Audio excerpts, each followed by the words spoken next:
Vamos a nuestro octavo estudio que hemos estado llevando acerca del cristiano y la depresión. En nuestro estudio pasado nosotros tocamos un tema doctrinal, puramente doctrinal, pero que está estrechamente relacionado con la serie que estamos llevando acerca de la depresión, Romanos capítulo 7. Estudiamos el pecado remanente en el cristiano. En Romanos capítulo 7, versículos 14 al 25. Y veíamos cómo el conocimiento de esta doctrina bíblica es necesaria para nuestra lucha contra la depresión. Un cristiano que no sepa que a pesar de haber sido transformado por Cristo Jesús en la conversión, todavía el pecado mora en él, ese cristiano no va a tener una lucha victoriosa contra la depresión. Y veíamos el domingo pasado que este pasaje, Romanos capítulo 7, versículos 14 al 25, nos enseña tres grandes verdades con respecto al tema que estamos tocando. Dice el apóstol Pablo, versículo 14 al 25, porque sabemos que la ley es espiritual, mas yo soy carnal, vendido al pecado. Porque lo que hago, dice Pablo, no lo entiendo, más literalmente no lo apruebo, pues no hago lo que quiero, sino lo que aborrezco, eso hago. Y si lo que no quiero, esto hago, apruebo que la ley es buena, de manera que ya no soy yo quien hace aquello, sino el pecado que mora en mí. Y yo sé que en mí, esto es, en mi carne no mora el bien, porque el querer el bien está en mí, pero no el hacerlo.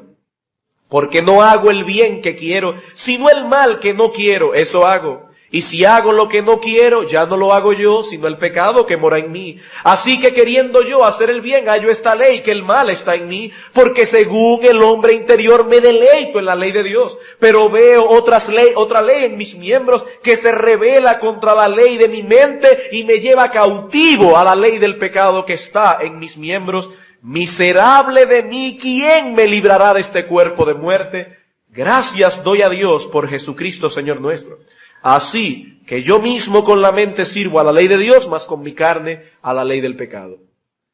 Veíamos el domingo pasado, repito, tres grandes verdades que tienen que ver con esta doctrina del pecado remanente. En primer lugar, el apóstol Pablo está diciendo aquí que el deseo dominante del creyente no es el pecado, sino la santidad. Él dice en todo el pasaje, yo no hago el bien que quiero. Él quiere hacer el bien. En segundo lugar, el apóstol Pablo dice, el deseo dominante que él tiene en él de hacer el bien, el pecado mora aún en él y en todo creyente, como una fuerza poderosa que lo impele al mal. Por eso dice él, yo soy carnal.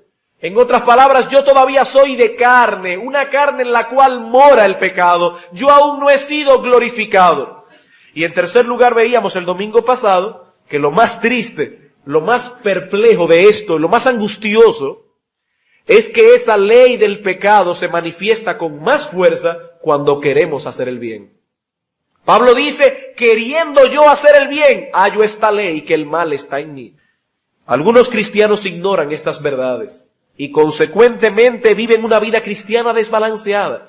Es como dice Sinclair Ferguson en su libro, Conoce tu vida cristiana. Él dice que hay algunos cristianos quienes no consideran otra cosa que no sea una tranquila libertad de los estragos del pecado. La vida cristiana no es todo sonrisas. La vida cristiana no es todo paz.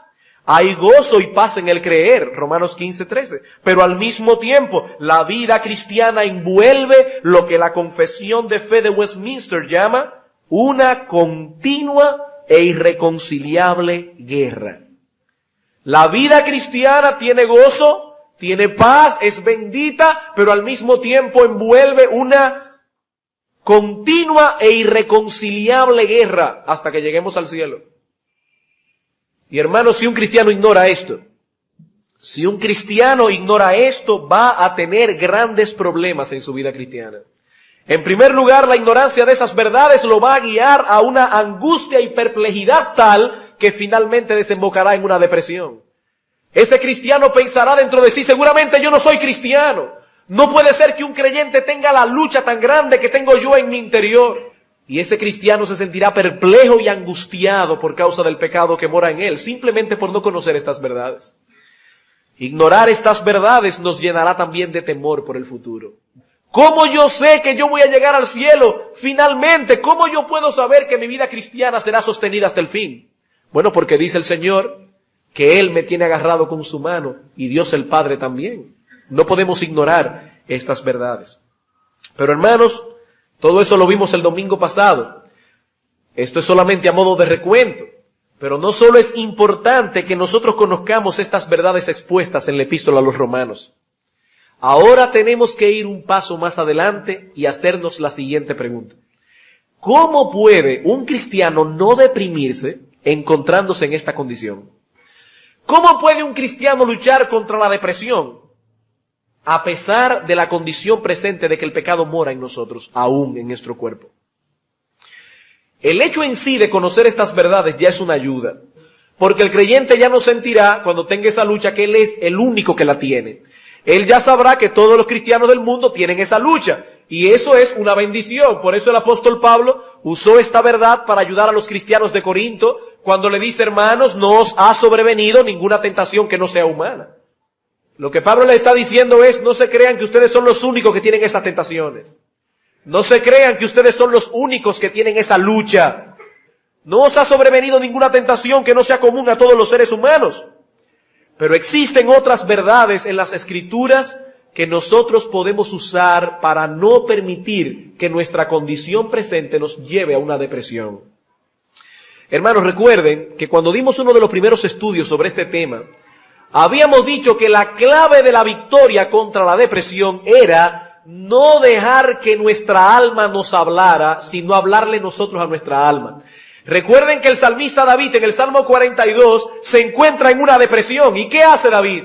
David dice, ¿por qué te abates, oh alma mía, y te turbas dentro de mí? Espera en Dios, porque aún he de alabarle. Entonces, hermanos, para no caer en una depresión, nosotros tenemos que hablar a nuestra alma. Nosotros tenemos que hablar a nuestra alma. ¿Y qué le vamos a decir a nuestra alma en medio de esta presente condición? 4 cosas.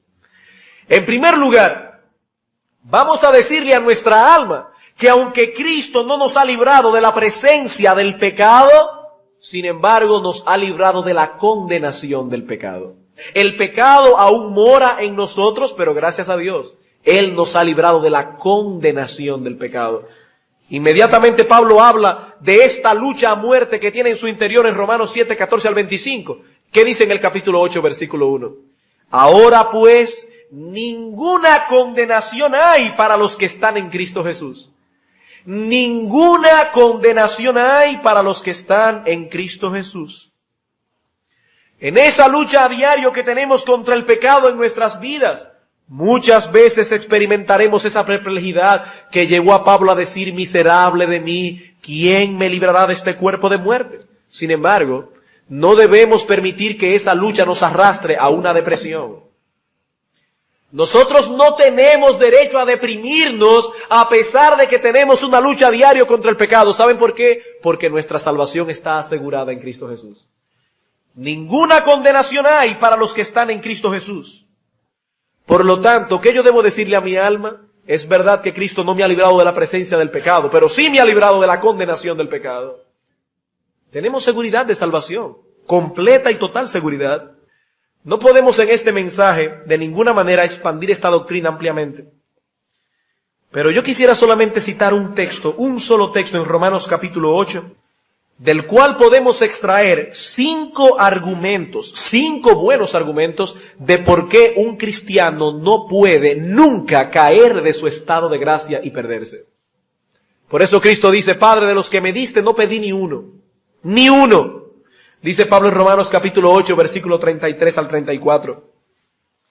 ¿Quién acusará a los escogidos de Dios si Dios es el que justifica?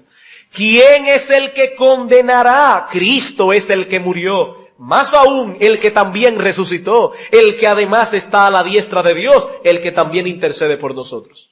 Hermanos, ¿por qué un cristiano no puede perder su salvación? Bueno, por 5 buenas razones. En primer lugar, fue Dios quien nos justificó.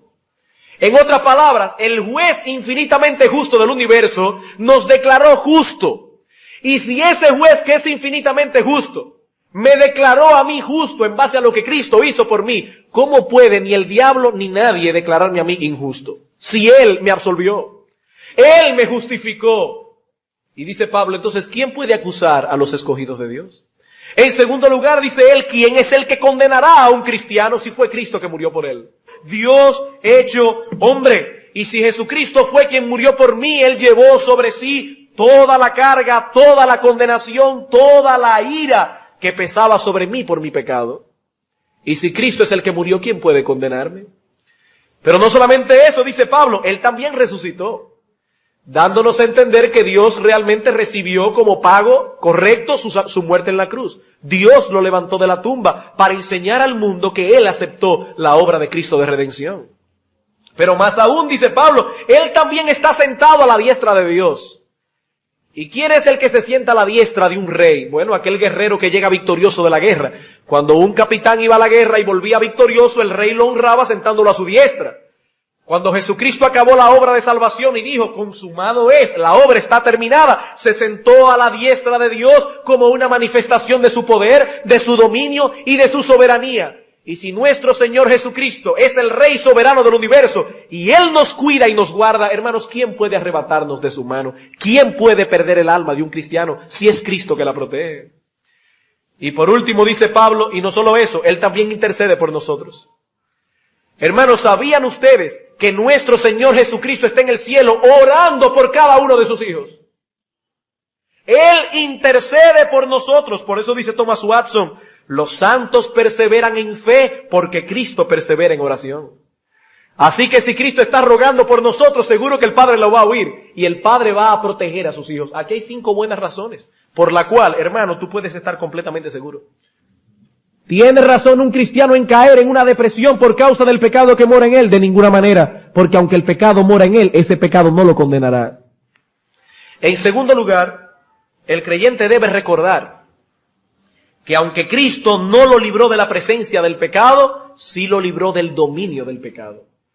Una cosa es ser molestados por el pecado, otra cosa muy distinta es ser dominados, gobernados, tiranizados por el pecado. Nosotros somos molestados por el pecado, pero no somos de ninguna manera gobernados por él. ¿Qué dice Pablo en Romanos capítulo 8, versículo 2?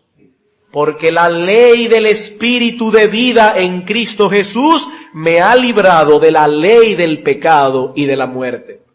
La ley del Espíritu de vida, el Espíritu Santo, ha venido a morar en todo cristiano. Y por lo tanto es verdad que el pecado me mueve a transgredir la ley de Dios, pero el Espíritu Santo me capacita para no tener que obedecer al pecado. El Espíritu Santo capacita al creyente para servirle al Señor y para no obedecer las demandas del pecado en su vida. Por eso dice el Señor, aquel a quien el Hijo libertare será verdaderamente libre. ¿Libre de qué? Libre del pecado. Porque él acababa de decir, el que hace pecado es esclavo del pecado. Pero el creyente no es esclavo del pecado. El pecado no nos molesta, pero no nos domina. En el inconverso eso no es así. Una persona que no conoce a Cristo es dominada y gobernada por el pecado, aún hasta los moralistas. Hermanos, es necesario que entendamos este punto. ¿Saben por qué? Porque eso nos va a aclarar a quién estamos tratando de consolar en este mensaje. Cuando nosotros decimos que un verdadero hijo de Dios no debe deprimirse por causa del pecado que mora en él, usted tiene que estar seguro de que verdaderamente es hijo de Dios. Un verdadero cristiano no tiene por qué deprimirse por causa del pecado que mora en él, pero ¿estás seguro de que tú perteneces a los verdaderos cristianos? Tú amas a Dios. Tú amas a Dios, al verdadero Dios. A ese Dios que es infinitamente justo, a ese Dios que es soberano, a ese Dios que nadie puede decirle y preguntarle qué haces, porque Él hace conforme a su voluntad en el cielo, en la tierra y en todo lo creado. ¿Tú amas a ese Dios o tú te has creado un Dios al cual te es más fácil amar? Examinaos a vosotros mismos si estáis en la fe. Ahora, si estás en la fe, hermano, dale gracias a Dios, porque aunque el pecado de vez en cuando te va a hacer comer polvo, como quiera, el pecado ya no tiene en nosotros el dominio que tenía antes. En tercer lugar, ¿por qué el creyente no debe deprimirse a pesar de la condición actual? Porque aunque Cristo no nos ha librado de la presencia del pecado, sin embargo nos ha provisto de la confesión para que nosotros encontremos el perdón de nuestros pecados. Primera de Juan, capítulo 1, en los versículos 5 al 10. Él dice lo siguiente: este es el mensaje que hemos oído de él y os anunciamos. Dios es luz y no hay ningunas tinieblas en él. Si decimos que tenemos comunión con él y andamos en tinieblas, mentimos y no practicamos la verdad. ¿Qué dice el apóstol Juan en ese texto? Bueno, algo muy sencillo. El creyente verdadero anda en luz. Que ninguna persona que vive en su pecado pretenda decir que Dios es su Salvador. El creyente verdadero anda en luz. Pero andar en luz no significa ser perfecto. Y por eso Él nos proveyó la confesión, versículo 9. Si confesamos nuestros pecados, Él es fiel y justo para perdonar nuestros pecados y limpiarnos de toda maldad. Cuando un creyente peca, ¿debe sentirse triste? Por supuesto que sí. Debe sentirse triste, con una tristeza mortal. Eso es parte del ministerio del Espíritu Santo en la vida del cristiano. Si usted cuando peca no se siente mal, si usted cuando peca no siente ninguna turbación en su interior, examínate si estás en la fe. Pero esa tristeza no debe llevarte a una depresión. Debe llevarte a una confesión. Recordando lo que dice el salmista cuando le dice: Señor, tú eres bueno y perdonador y grande en misericordia para con todos los que le invocan. Tú no tienes por qué deprimirte, debe llevarte eso a la confesión, aunque sí debes entristecerte por causa de tu pecado. Pero recuerda, hermano, que tristeza no es lo mismo que depresión. Depresión es tristeza más desesperanza.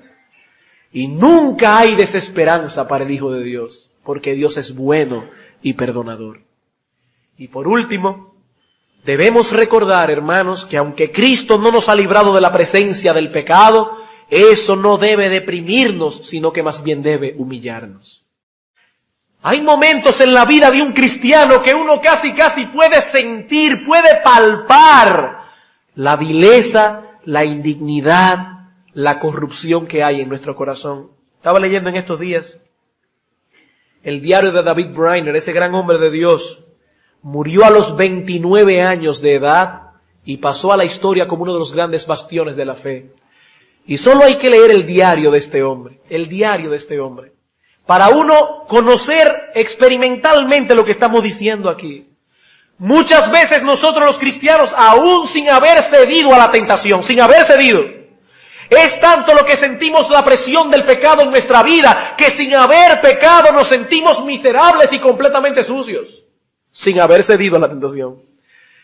Y hay una parte aquí del diario de David Brainerd que dice: por la tarde salí a encontrarme con Dios, pero me sentí muy decaído y Dios hizo de aquel tiempo un tiempo de humillación para mi alma.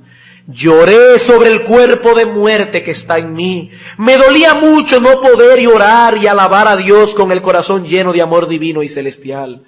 Oh, que mi alma no ofrezca jamás a mi Dios ningún servicio muerto y frío. Dice él: yo lloré sobre el cuerpo de muerte que está en mí. Y más adelante dice aquí: día del Señor, 2 de mayo. Dios me dio esta mañana una visión tal de mí mismo que lucí vil ante mis propios ojos. Sentí que la corrupción me revolvía el corazón sin poder refrenarla. ¿Quién no puede de ustedes decir lo que dice este hombre aquí? Dios me dio esta mañana una visión tal de mí mismo que lucí vil ante mis propios ojos. Sentí que la corrupción me revolvía el corazón sin poder refrenarla. Esa es la experiencia del cristiano. Pregunta: ¿y acaso no es lícito al creyente deprimirse cuando se encuentra en semejante condición? No, ni siquiera en esa condición. Hermanos, esa condición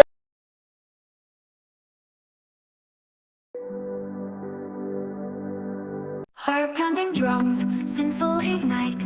Classical flourishes, paint a vibrant light. Indie rock guitars scream with pure delight. Let's break the mold, this is our electric night. Neon dreamscapes bathed in stardust glow. Boundaries blurring, a genre overthrow. Lost in the rhythm, where possibilities flow. The symphony of chaos sets our spirits aglow. We're electric rebels, defying the norm. Breaking the chains in a sonic storm.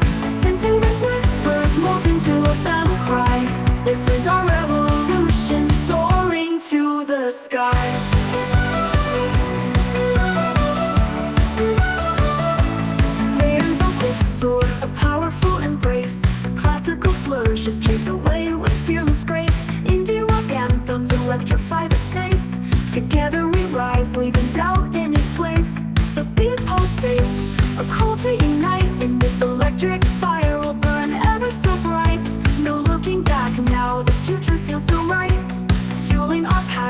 with all our might. We're electric rebels, defying the norm, breaking the chains in a sonic storm. Scented with whispers, morph into a battle cry. This is our revolution, soaring to the sky.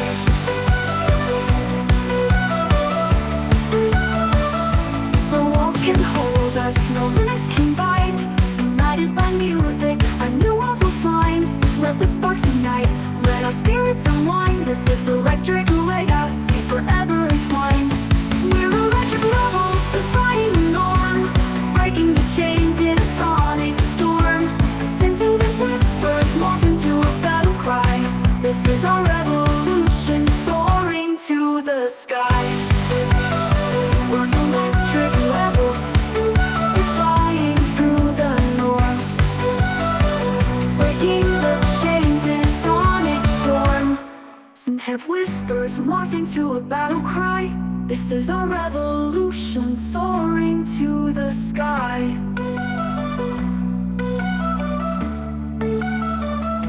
Electric dreams take flight, soaring through the night. A genre-bending anthem, forever shining bright.